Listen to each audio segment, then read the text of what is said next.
Le téléphone a sonné à 15h14. Un crissement aigu qui a déchiré le silence de la chambre d'enfant. Camille Laurent était à genoux sur le sol, son ventre de 8 mois de grossesse reposant contre ses cuisses alors qu'elle pliait une minuscule grenouillère jaune pâle, douce comme un rayon de soleil. Elle a souri, imaginant le petit visage de son fils à l'intérieur. Puis le téléphone a sonné de nouveau. Elle s'est levée avec difficulté, la main à plat sur le bas de son dos, et a répondu sur haut-parleur sans regarder le numéro de l'appelant. Allô. La voix à l'autre bout du fil n'appartenait à personne qu'elle connaissait. C'était un homme avec un ton grave et officiel qui lui a fait dresser les poils sur les bras. Madame Laurent. Oui, c'est moi. Nous vous appelons de la gendarmerie nationale. Votre mari, Julien Laurent, a été impliqué dans un accident de voiture sur l'autoroute A13 en direction du nord. Elle a eu le souffle coupé. La grenouillère jaune lui a glissé des mains et est tombée par terre. Un accident. Est-il blessé? La pause à l'autre bout du fil a duré une éternité. Il est en vie, madame. Il a été transféré à l'hôpital de la Pitié-Salpêtrière à Paris. Mais il n'était pas seul. La dernière phrase est restée suspendue en l'air, chargée d'un poids qu'elle ne parvenait pas à déchiffrer immédiatement. Il n'était pas seul. Bien sûr que non. Il était probablement avec un client, peut-être en train de conclure une affaire importante. Julien était directeur des ventes dans une concession de voitures de luxe. Il était marié à son travail. Avec qui était-il, a-t-elle demandé, sa voix n'étant plus qu'un murmure. Nous n'avons pas cette information dans le rapport d'accident, madame. Seulement que la passagère a également été admise. Vous devez vous rendre à l'hôpital immédiatement. L'agent a raccroché. Camille est restée là, le téléphone à la main, le regard fixé sur la grenouillère tombée. Il n'était pas seul. La phrase résonnait, prenant une forme nouvelle, plus sombre, plus tranchante. Un tremblement a commencé dans ses mains et a parcouru ses jambes. Elle s'est appuyée contre la commode, le souffle court. Ce n'était pas une cliente. Elle le sentait, c'était autre chose. Sans réfléchir, elle a attrapé son sac à main et ses clés de voiture, et a quitté l'appartement, claquant la porte sans la verrouiller. Dans l'ascenseur, le miroir a renvoyé l'image d'une femme qu'elle reconnaissait à peine. Un visage pâle, des yeux écarquillés, l'énorme ventre de femme enceinte qui semblait être un bouclier fragile contre ceux qui l'attendaient. Les larmes sont venues sans prévenir, silencieuses et chaudes alors qu'elle conduisait sous la pluie dans les rues huppées de Neuilly-sur-Seine. Chaque feu rouge était une torture.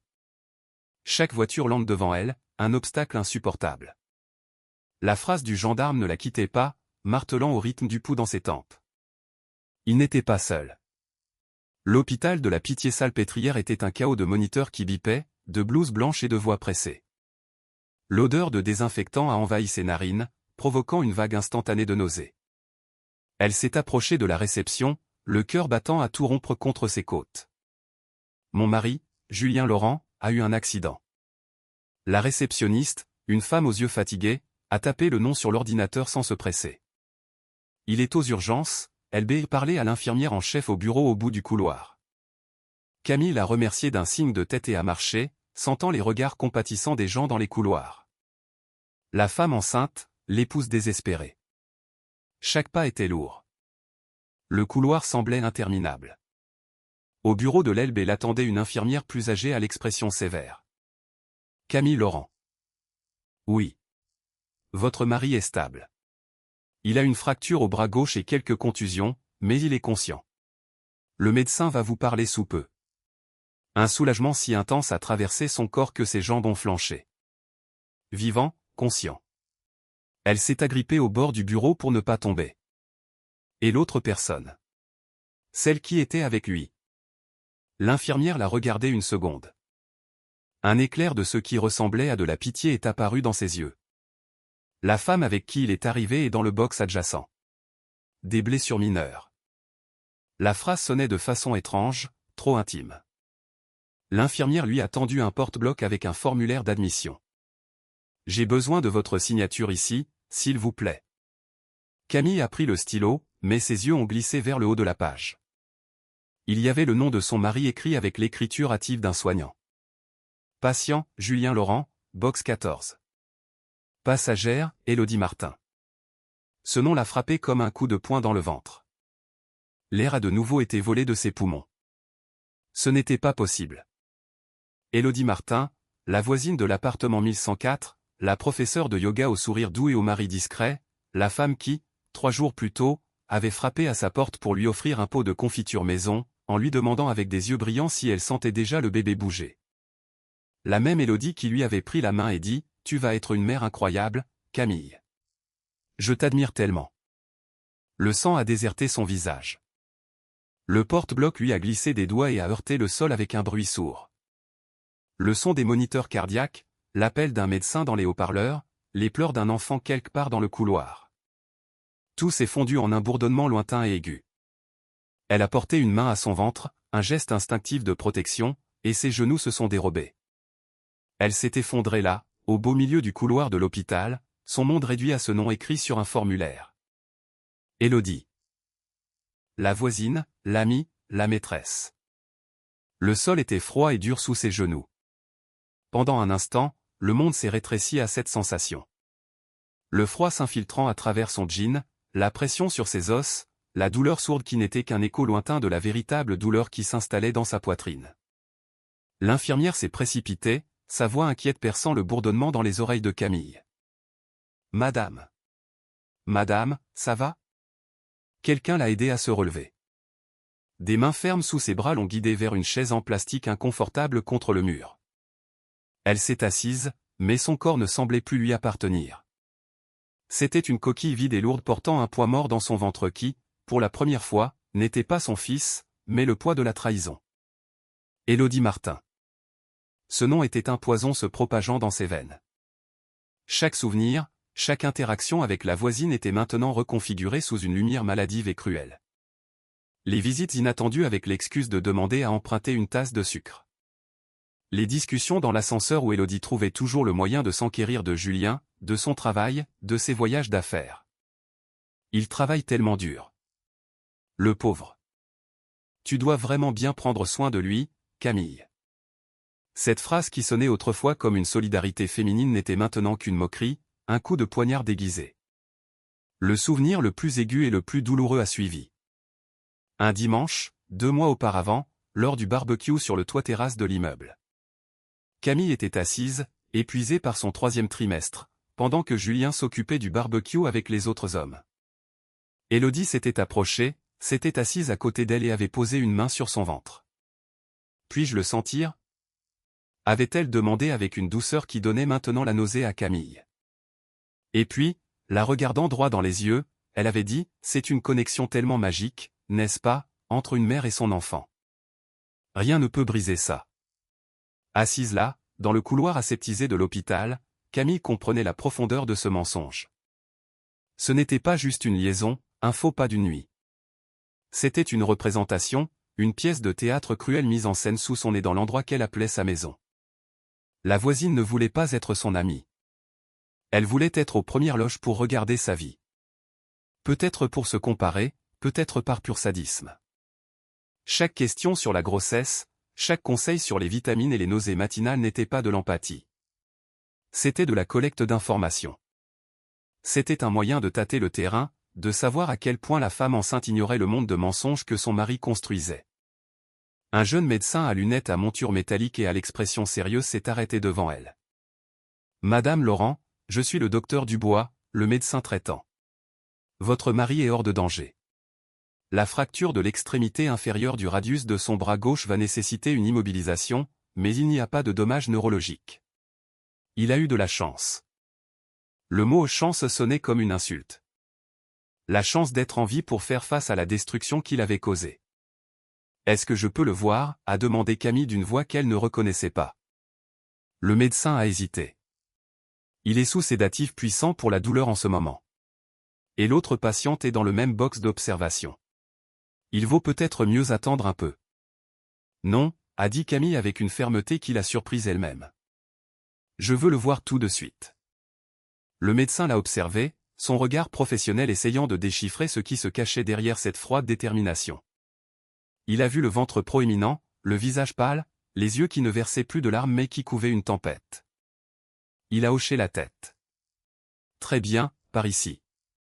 Le box des urgences n'était séparé du couloir que par un rideau vert. Le médecin l'a tiré et la scène s'est révélée. 2 lits côte à côte. À droite, Julien, le bras gauche enveloppé dans une attelle blanche, le visage égratigné, les yeux fermés sous l'effet des calmants.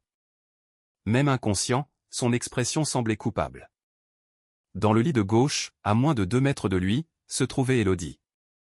Elle avait un pansement sur le front, près de la racine des cheveux, et fixait le plafond avec des yeux vitreux.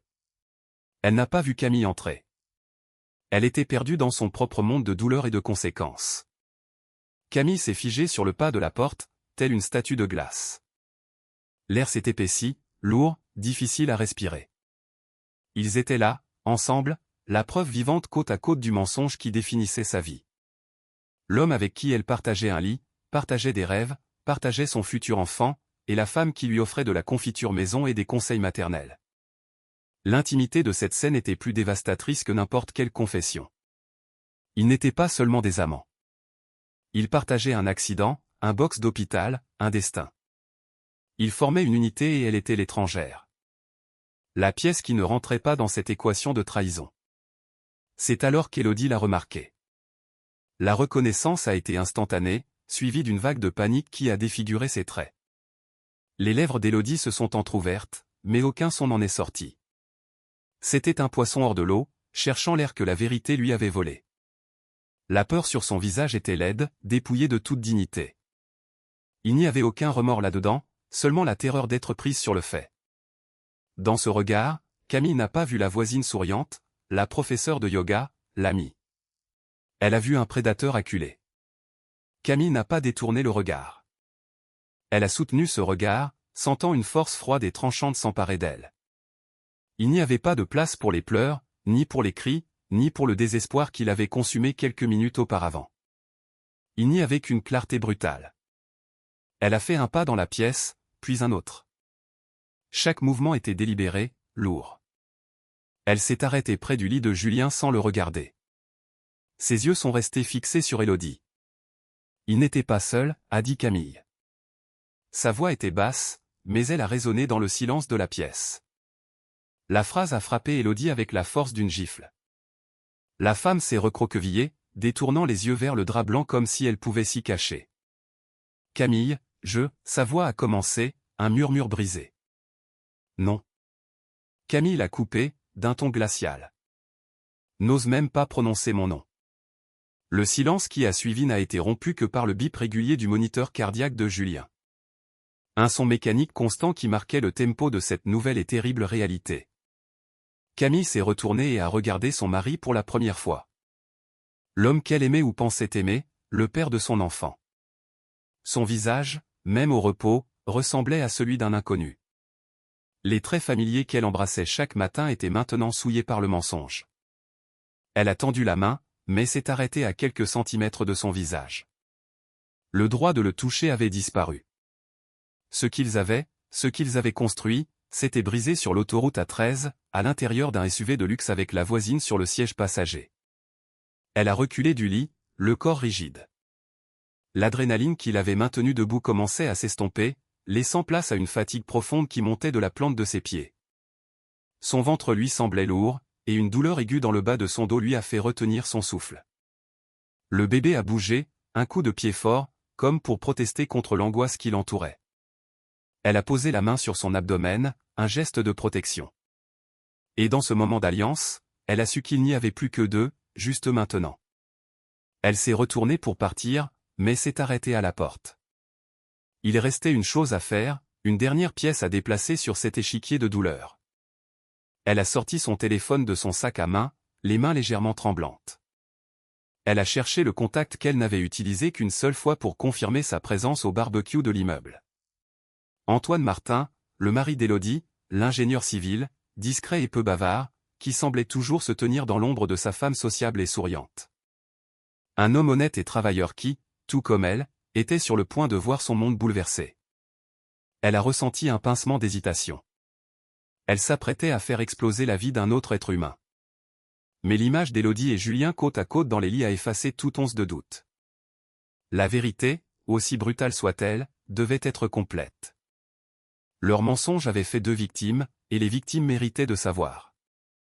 Elle a pris une profonde inspiration, est sortie de la pièce et s'est dirigée vers le couloir, cherchant un coin plus isolé près d'une fenêtre donnant sur une cour intérieure. La nuit tombait déjà sur Paris, froide et indifférente. Elle a composé le numéro. Le téléphone a sonné une fois, 2 fois, 3 fois. Chaque sonnerie était un battement de cœur supplémentaire dans le compte à rebours avant la détonation. Camille a appuyé son front contre la vitre froide de la fenêtre, regardant l'obscurité avaler la cour de l'hôpital. Elle se demandait ce que faisait Antoine à cet instant précis. Peut-être regardait-il les informations, peut-être préparait-il un dîner solitaire, attendant que sa femme revienne de son cours de yoga supplémentaire ou de sa soirée entre filles. La banalité du mensonge était ce qui le rendait si sordide. Cela ne détruisait pas seulement un mariage, cela déchirait le tissu de la normalité pour un homme qui, jusqu'à ce moment-là, pensait probablement vivre une vie ordinaire et sûre. Finalement, l'appel a abouti. La voix à l'autre bout était exactement comme elle s'en souvenait. Basse, un peu fatiguée, sans inflexion. Allô.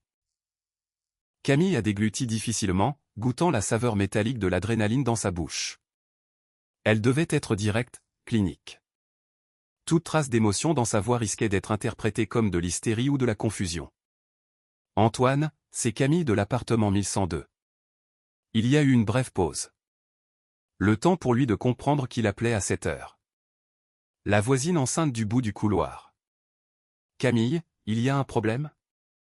L'inquiétude dans sa voix était sincère. Il imaginait probablement une urgence médicale liée à sa grossesse. L'ironie était presque insupportable. Vous devez venir à l'hôpital de la Pitié-Salpêtrière tout de suite, a-t-elle dit, les mots sortant de manière régulière, presque mécanique. C'est au sujet d'Élodie. Le silence qui a suivi ne ressemblait à aucun de ceux que Camille avait jamais entendus. Ce n'était pas une pause pour réfléchir. C'était un vide dense et lourd où toutes les pires possibilités fleurissaient d'un coup. Elle pouvait presque l'entendre à l'autre bout assembler les pièces du puzzle. La voisine qui appelle, le nom de l'hôpital, l'urgence, l'absence de sa propre femme pour annoncer la nouvelle elle-même. En quelques secondes, le château de cartes de sa confiance a commencé à s'effondrer. Elle n'a eu besoin de rien dire d'autre. L'omission était le message. Quand il a finalement parlé, sa voix était méconnaissable. Le ton bas et fatigué avait disparu, remplacé par quelque chose de sec, dur comme de la pierre. J'arrive. L'appel a pris fin. Pas de questions, pas de demande de détails. Le manque de questions était la confirmation la plus terrifiante de toutes. Peut-être qu'au fond de lui, il le savait déjà. Peut-être que la graine du doute était déjà plantée, n'attendant que la pluie torrentielle de la vérité pour germer. Les hommes comme Antoine, discrets et observateurs, voient souvent plus de choses qu'ils ne le laissent paraître. Il n'a pas demandé ce qui s'était passé car la question qui importait vraiment était avec qui ? Et la réponse, qu'il soupçonnait peut-être déjà, ne viendrait pas d'un accident de travail ou d'une agression. Elle viendrait de quelque chose de beaucoup plus intime et pourri. Camille a rangé son téléphone et est retournée s'asseoir sur la chaise en plastique, son corps pesant désormais 1 tonne. L'appel avait drainé la dernière goutte de sa force. Elle se sentait à la fois complice et victime, la messagère de l'apocalypse et l'une de ses survivantes. Le temps a commencé à s'étirer. Chaque minute était une petite éternité. Elle observait le mouvement dans le couloir, des infirmières qui couraient, des familles qui pleuraient, des médecins aux expressions impénétrables, un microcosme de douleur et de soulagement. Et elle était là, à l'épicentre de son propre drame privé, attendant que le prochain acte commence. Elle a pensé à son fils. Sa main est retournée instinctivement sur son ventre, un havre de paix au milieu du naufrage.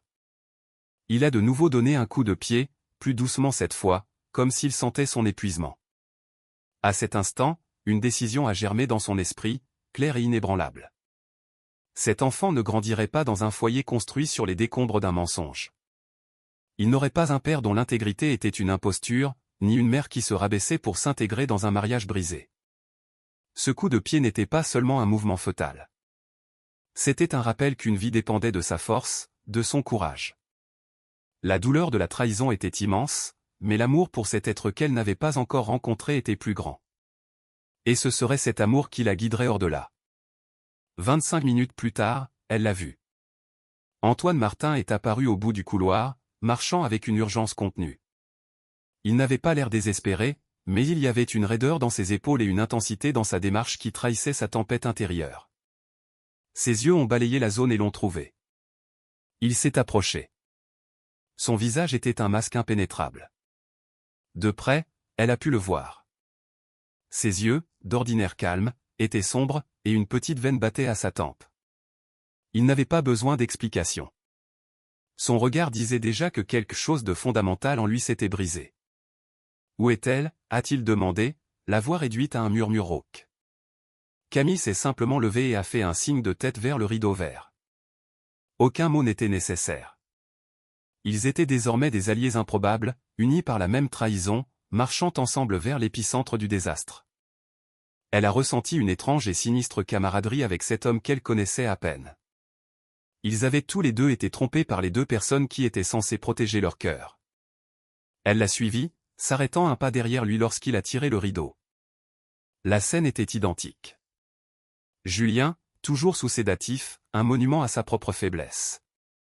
Et Élodie, qui était maintenant assise sur le lit, les jambes pendantes sur le côté, comme si elle s'apprêtait à se lever.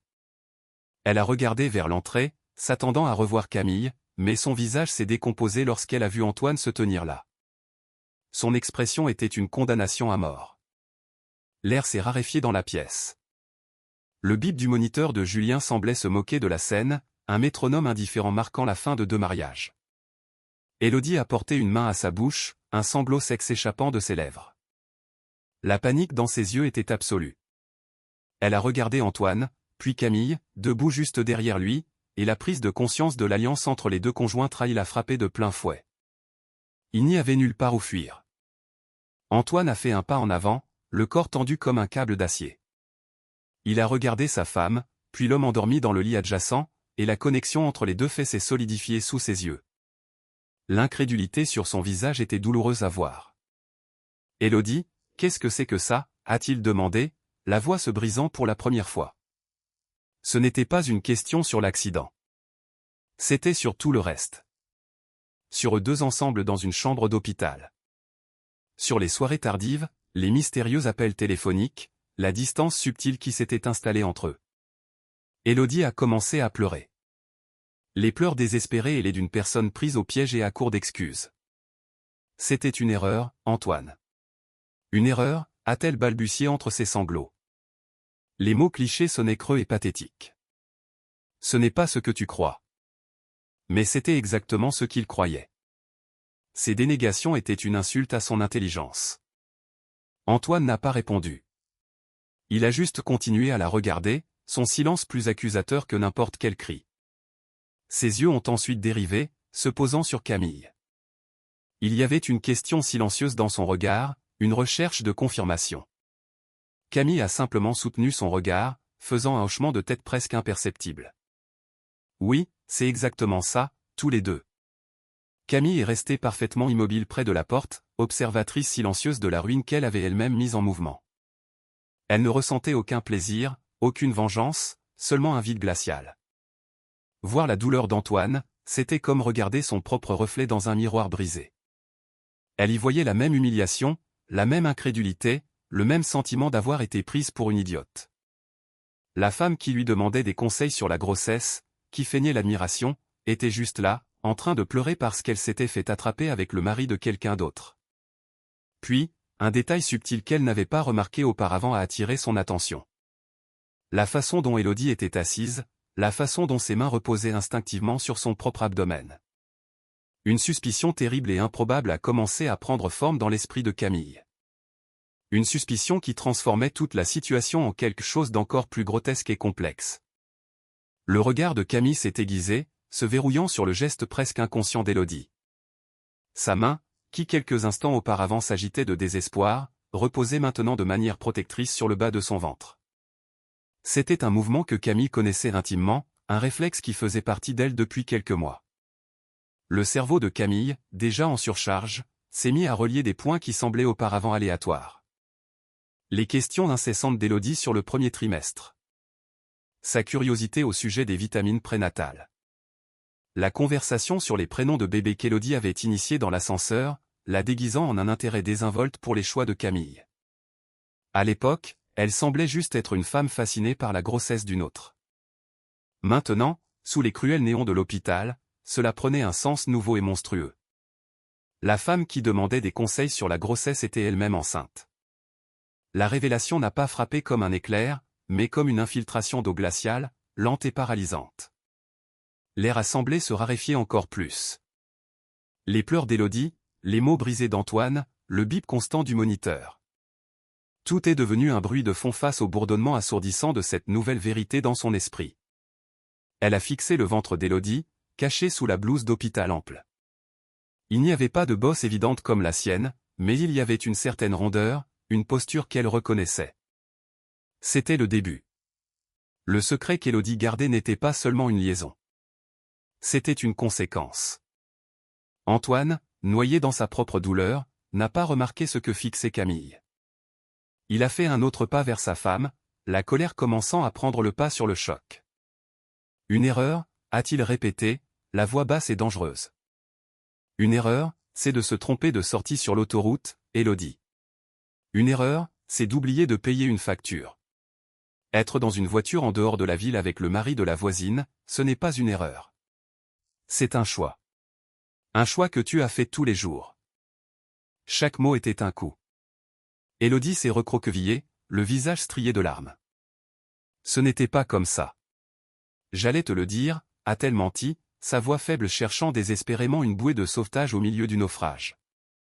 Me dire quoi, l'a pressé Antoine, haussant le ton.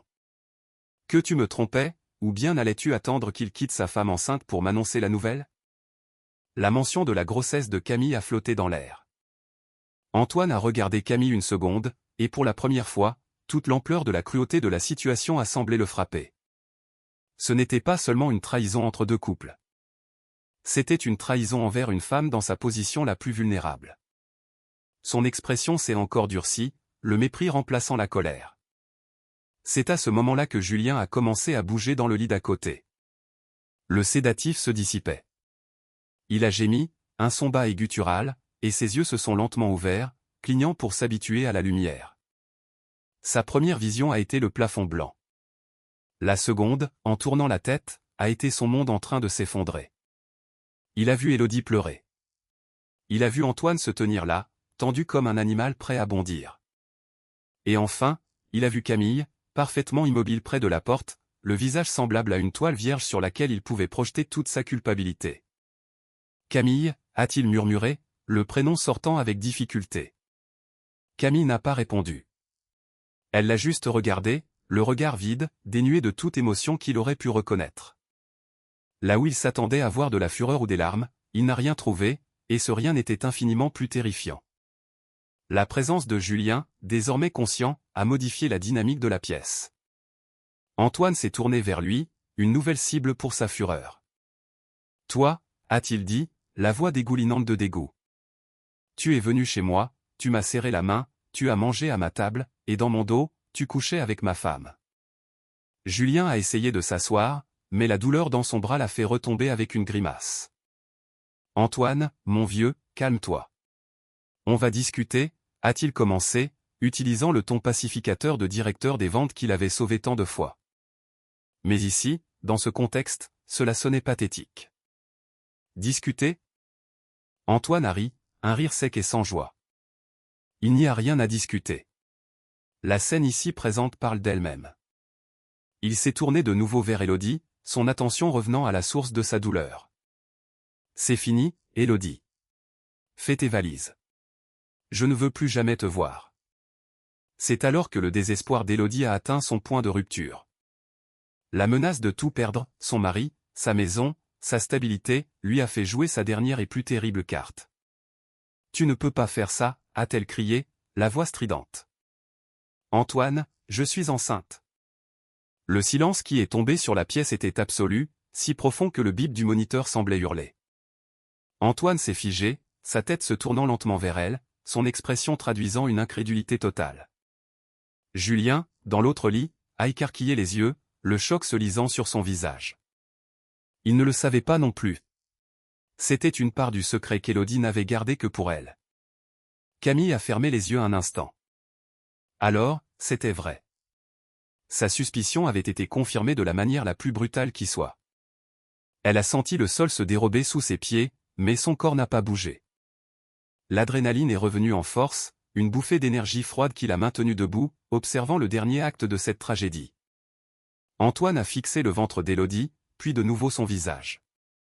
Son esprit travaillait furieusement, essayant de digérer l'information, essayant de l'intégrer dans la chronologie de la trahison.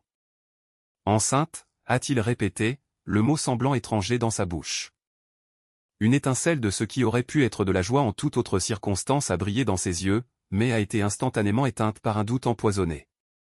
Il a regardé Julien, puis Élodie. La question n'avait pas besoin d'être posée. Elle était imprimée dans chaque muscle tendu de son visage. « Il est de toi, Antoine. » « Bien sûr qu'il est de toi, » a dit Élodie à la hâte, sa voix déraillant dans son empressement à le convaincre. « Nous essayons d'en avoir un, tu te souviens ? Il est de toi, je le jure. » Mais ce serment sonnait faux. La graine de la méfiance, une fois plantée, était une mauvaise herbe impossible à arracher. Le fait qu'elle ait caché la grossesse jusqu'à ce moment de pur désespoir était la preuve que quelque chose n'allait pas. Elle n'avait pas partagé la nouvelle avec joie. Au lieu de cela, elle l'utilisait comme un bouclier, une arme pour un chantage émotionnel. Julien, de son côté, était pâle. Il a regardé Élodie, puis son ventre, puis Camille. Son expression était un mélange de choc, de confusion et de peur abjecte. Son aventure sans conséquence venait de gagner une complication qu'il n'avait jamais imaginée. Un enfant, peut-être son enfant, grandissant dans le ventre de la femme d'un autre homme, pendant que sa propre femme portait son héritier légitime. La symétrie écœurante de la situation.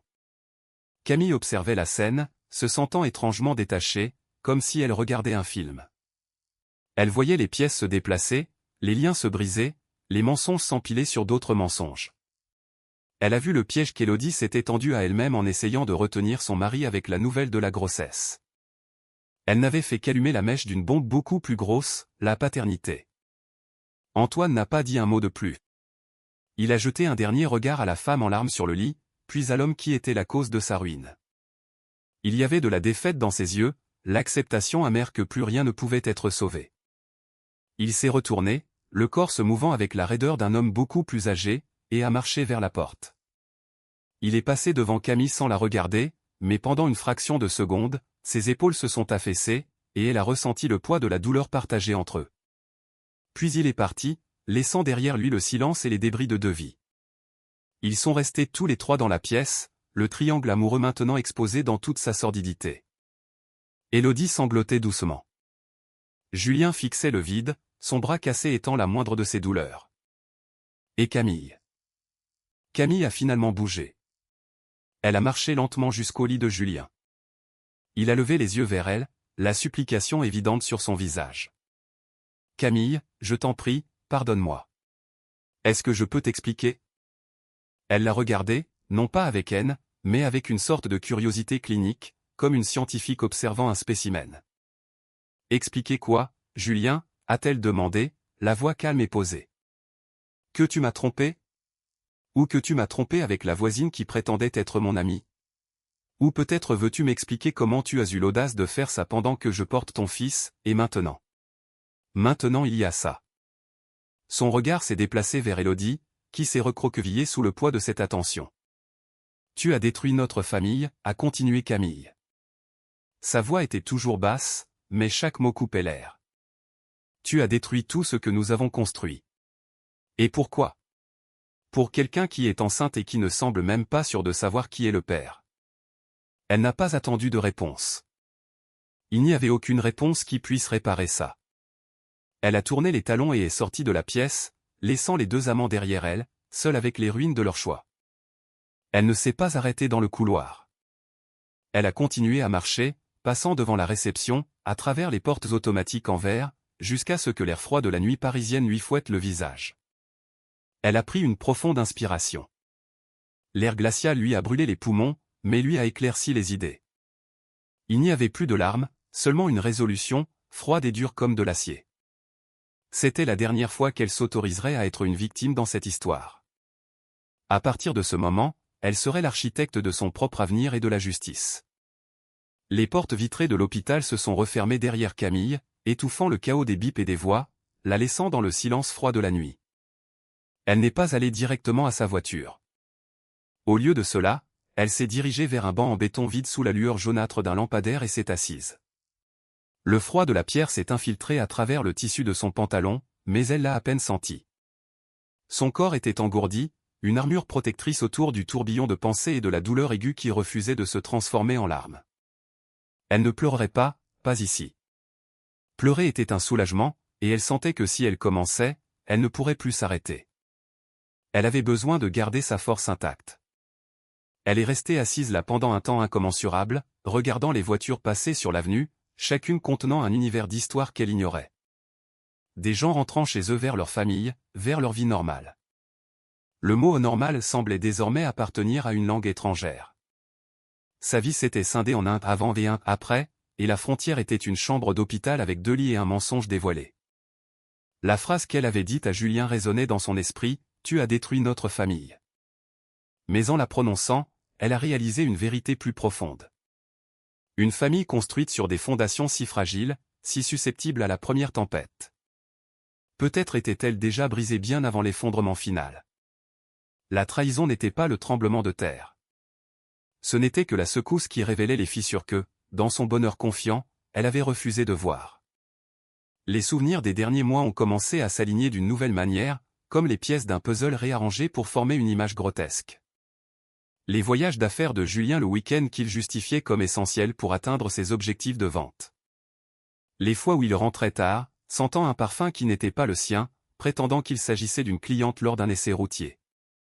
La distance subtile, son téléphone désormais toujours face contre table sur la table de nuit, son irritabilité quand elle lui posait des questions sur sa journée. Chacun de ces petits signes qu'elle avait balayés en les mettant sur le compte du stress au travail ou de la paranoïa sensible de la grossesse se révélaient maintenant être des signaux d'alarme qu'elle avait ignorés. Elle n'avait pas seulement été trompée, elle avait, dans sa confiance aveugle, permis à la tromperie de s'épanouir. Les portes de l'hôpital se sont rouvertes et une infirmière qu'elle a reconnue dans le couloir s'est approchée prudemment.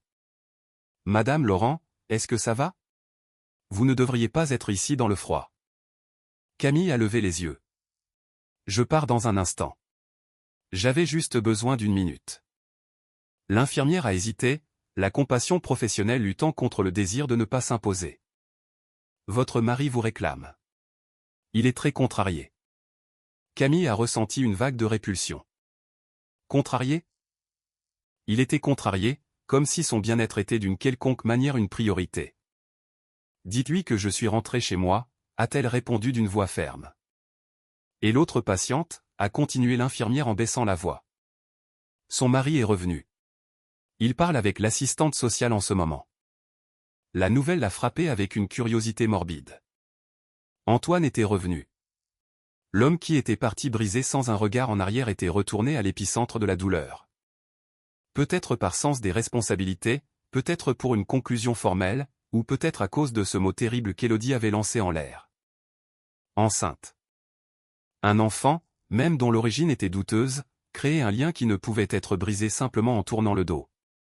Poussée par une impulsion qu'elle ne comprenait pas complètement, Camille s'est levée. Elle n'allait pas rentrer chez elle. Pas encore. Il restait un dernier chapitre à observer ce soir. Elle est retournée dans l'hôpital, mais pas vers l'aile des urgences. Elle a suivi la direction que l'infirmière lui avait indiquée des yeux, vers une petite salle d'attente près du bureau des services sociaux. À une distance de sécurité, cachée par l'architecture impersonnelle du couloir, elle a pu voir la scène à travers une vitre. Antoine était assis sur une chaise, le corps penché en avant, les coudes sur les genoux, la tête entre les mains. Élodie était sur une autre chaise en face de lui, et entre eux était assise une femme à l'air fatiguée, l'assistante sociale essayant de négocier l'impossible. La voix d'Élodie n'était qu'un murmure suppliant, inaudible à travers la vitre, elle gesticulait, pleurait, pointait son propre ventre. Et c'est là, dans cette pièce aseptisée sous la lumière froide, que les dernières couches de la vérité ont été arrachées. Plus tard, un médecin ami de la famille, que Camille avait contacté dans un moment de désespoir lucide, lui raconterait les détails de ce qui s'était dit dans cette pièce. La confession d'Élodie, extorquée sous la pression d'une perte imminente, était un mélange pathétique de demi-vérité et de manipulation. Elle avait admis que la liaison avec Julien n'était pas récente. Ils avaient eu une brève relation des années auparavant, peu après avoir emménagé dans l'immeuble, quelque chose qu'ils avaient tous deux convenu d'arrêter. Mais la flamme, selon elle, s'était ravivée quelques mois plus tôt. Et le détail le plus cruel, le coup de poignard final à la confiance d'Antoine, était la chronologie. Elle a avoué que les retrouvailles avec Julien s'étaient produites après qu'elle ait découvert qu'elle était enceinte. L'enfant, elle le jurait ses grands dieux, était d'Antoine. La conception avait eu lieu pendant une période où ils essayaient activement, un effort de la dernière chance pour sauver un mariage qui s'effritait déjà silencieusement. Mais en découvrant qu'elle était enceinte, au lieu de se tourner vers son mari, elle avait ressenti de la panique, un étouffement, et s'était tournée vers Julien comme soupape d'échappement, une dose d'adrénaline et d'attention qui, selon elle, lui manquait à la maison. « Je ne l'aimais pas », a-t-elle dit à Antoine. C'était une faiblesse, une erreur stupide, une recherche pour se sentir désirée dans un moment d'insécurité. Elle a continué à le voir même en portant l'enfant d'un autre homme parce qu'il était plus facile de vivre le frisson du mensonge que de faire face à la réalité de son mariage mourant. 2 mariages, 2 foyers, 2 mensonges, entrelacés par l'inconscience de 2 personnes qui ne pensaient qu'à elles-mêmes. Julien, cherchant des frissons bon marché en dehors d'un mariage avec une femme enceinte. Élodie, utilisant l'amant comme un pansement pour les blessures de sa propre relation tout en portant un enfant qui méritait mieux. Ils n'étaient pas des amants tragiques. Ils n'étaient que des personnes égoïstes qui, pour satisfaire une envie passagère, n'avaient pas hésité à risquer les fondations de 4 vies et de 2 enfants à naître. Camille, observant de loin, a senti le dernier vestige de sentiment pour Julien se réduire en cendres. Ce n'était plus de la douleur ou de la colère. C'était un mépris profond et amer. Il ne l'avait pas trahi pour un grand amour, pour une passion dévorante qu'il aurait rachetée dans une sorte de tragédie romantique. Il l'avait trahi par ennui, par vanité, pour le frisson bon marché d'une liaison avec la voisine mariée. Il avait échangé la famille qu'il construisait, la sainteté de la naissance de leur fils, contre une amourette réchauffée et sordide avec une femme qu'il utilisait comme un passe-temps. Elle a vu Antoine se lever. Il n'a pas dit un mot. Il a juste regardé Élodie, un long regard vide qui semblait la transpercer. C'était le regard d'un homme contemplant les ruines de sa propre maison, sachant qu'il ne restait plus une seule poutre à sauver. Puis il s'est retourné et est sorti de la pièce, a franchi les portes principales de l'hôpital et s'est évanoui dans la nuit. Cette fois pour de bon. Il ne s'est pas retourné. Camille s'est également retournée et est partie. Il n'y avait plus rien à voir ici. La destruction était totale. Elle a conduit jusqu'à chez elle en pilote automatique, l'esprit étrangement calme. L'appartement, autrefois un sanctuaire, ressemblait maintenant à une scène de crime. Chaque objet, chaque photo sur le mur, chaque meuble qu'ils avaient choisi ensemble était un témoin du mensonge. Elle est entrée dans la chambre d'enfant, la grenouillère jaune toujours par terre, et l'a ramassée. La douceur du tissu dans ses mains était la seule chose réelle dans un monde devenu un cauchemar. Elle ne démontrait pas cette pièce. Elle la finirait seule. Le lendemain matin, le premier appel qu'elle a passé a été à un avocat, le deuxième à une agence immobilière, le troisième à une entreprise de déménagement. Elle a agi avec une efficacité froide et méthodique, comme si elle gérait un projet architectural, et non la démolition de sa propre vie. Chaque décision était un pas loin de lui, loin de cet immeuble, loin de la femme de l'appartement 1104. Julien a obtenu son congé de l'hôpital en fin d'après-midi. Il a appelé Camille des dizaines de fois, mais elle n'a pas répondu. Il a ensuite pris un taxi pour rentrer, s'attendant probablement à la trouver, prêt à utiliser son charme, ses excuses, ses vaines promesses. Mais lorsqu'il a ouvert la porte de l'appartement 1102, il l'a trouvée pratiquement vide. Des cartons empilés dans les coins, des espaces vides sur les murs où étaient accrochés des tableaux, l'écho d'une vie qui n'existait plus. Sur la table basse en verre, le seul meuble qui restait dans le salon, était posée une enveloppe Kraft.